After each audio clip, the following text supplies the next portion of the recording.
सप्रेम साहेब बंदगी सदगुरु कबीर साहब के चरणों में चरण बंदगी, महंत राम धनीदास साहब के चरणों में चरण बंदगी, महंत धीरज दास साहब के चरणों में चरण बंदगी, पवन पतित कबीर आश्रम नेवादा गौरानाड पावन पतित धाम को बार बार कोटि कोटि नमन।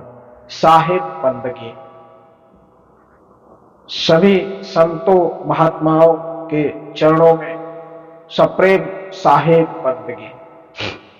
बंधुओं, सदगुरु कबीर साहब ने जिस प्रकार से लोगों के द्वारा ऐसे विषयों को जिसको लोग नहीं उठाते थे, सदगुरु कबीर साहब ने जाति पाति और पाखंडवाद से हटकर सिर्फ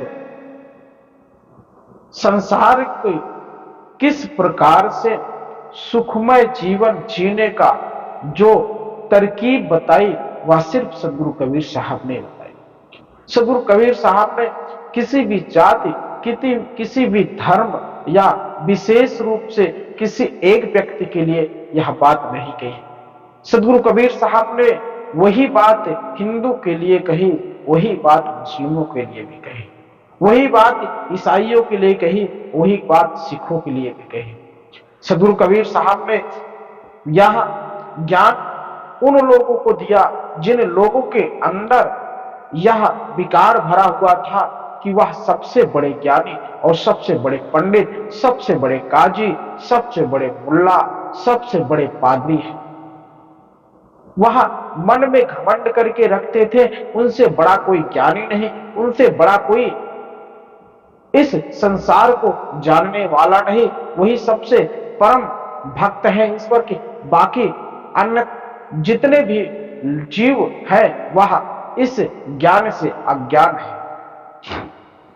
सदगुरु कबीर साहब ने किस प्रकार से जो लोग छुआछूत के को ऐसा अपना धंधा बना लिया कि लोगों को अछूत और छुआछूत में बांटने का काम किया, ऐसे लोगों को सदगुरु कबीर साहब ने बहुत ही कड़ी फटकार लगाई है। सदगुरु कबीर साहब कहते हैं अपने बीजक में, कहते हैं, पांडे बूझो पियो तुम पानी, अजह मटिया के घर में बैठे तामे श्रेष्ठ समानी। अर्थात पंडित जी, जिस इस मिट्टी के घर में बैठे हो, इस मिट्टी के घर में कितने कितने लोगों ने यह शरीर त्यागा है और इसी मिट्टी में समाना है।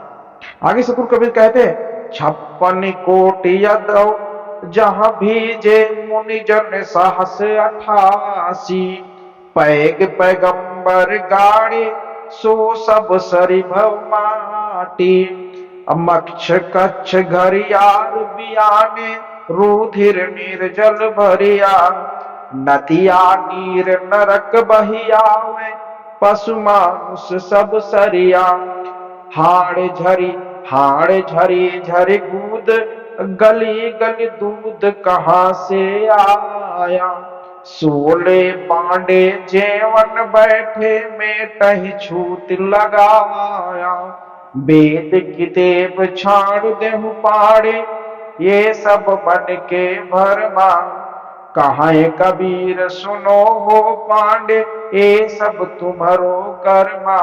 सदगुरु कबीर साहब ने कितनी सुंदर रूप से इस बात को स्पष्टीकरण किया कि संसार में सब कुछ छुआछूत और सभी अछूत है।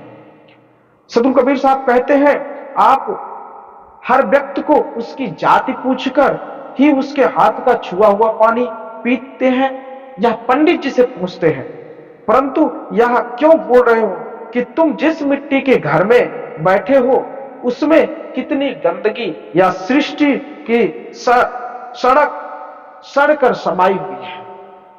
इस सृष्टि में 56 करोड़ यादव, 88,000 मुनिजन और पग पग पैगंबर गड़े हुए हैं, जो सब सड़कर मिट्टी में बदल गए तथा उसी मिट्टी का घड़ा बना हुआ है।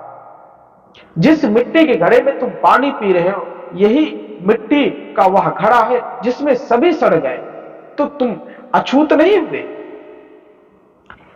और आगे से कबीर साहब सीधे कहते हैं, जिसमें जल भरकर तुम पीते हो तो वह शुद्ध है, और उसे कोई विजाति स्वच्छ हाथों से उसे छू दे तो उसे अछूत मान लेते हो।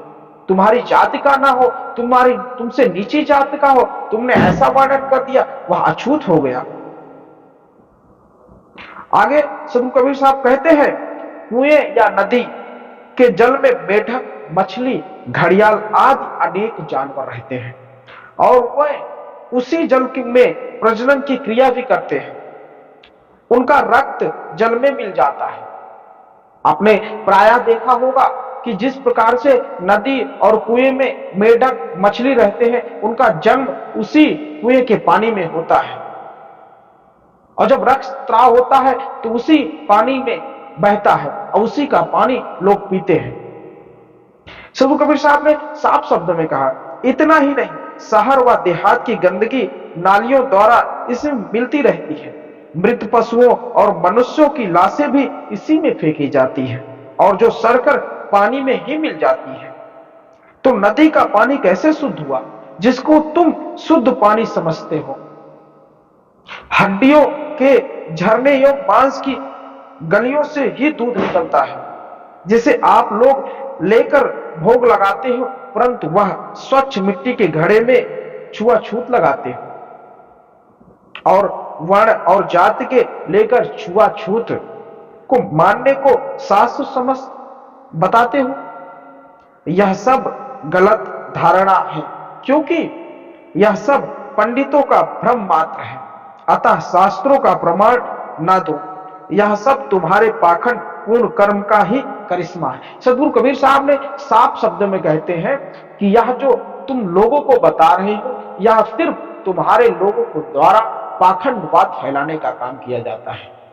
जिस मिट्टी के घड़े में तुम पानी पी रहे हो, वह मिट्टी का घड़ा अछूत नहीं है। जिसको कुम्हार ने बनाया, जिसको पकाया, वह मिट्टी, जो मिट्टी पता नहीं कहां कहां से आकर पानियों में घसीटा और उसको रगड़ा, उसके बाद उसको बनाकर अपने लातों के तरह उसको भिगो कर उसको कचर कचर के बनाया जाता, तब तुम अछूत नहीं हो जाते। जिस मिट्टी के घर में रह रहे हो, या घर तुम्हें अछूत नहीं लगता, लेकिन कोई तुम्हारी नीची जात का हो, तुमसे छोटी जात का हो, अगर तुम्हें पानी देता है तो तुम उसे अछूत मान लेते हो। यह सिर्फ भ्रम मात्र है। तो सदगुरु कबीर साहब ने सीधे शब्दों में यह समझाया है कि जब तक मन के अंदर अपने मन के विकारों को नहीं मार लोगे, तब तक तुम्हें पूर्ण परमात्मा सत्य पुरुष का दर्शन नहीं होगा।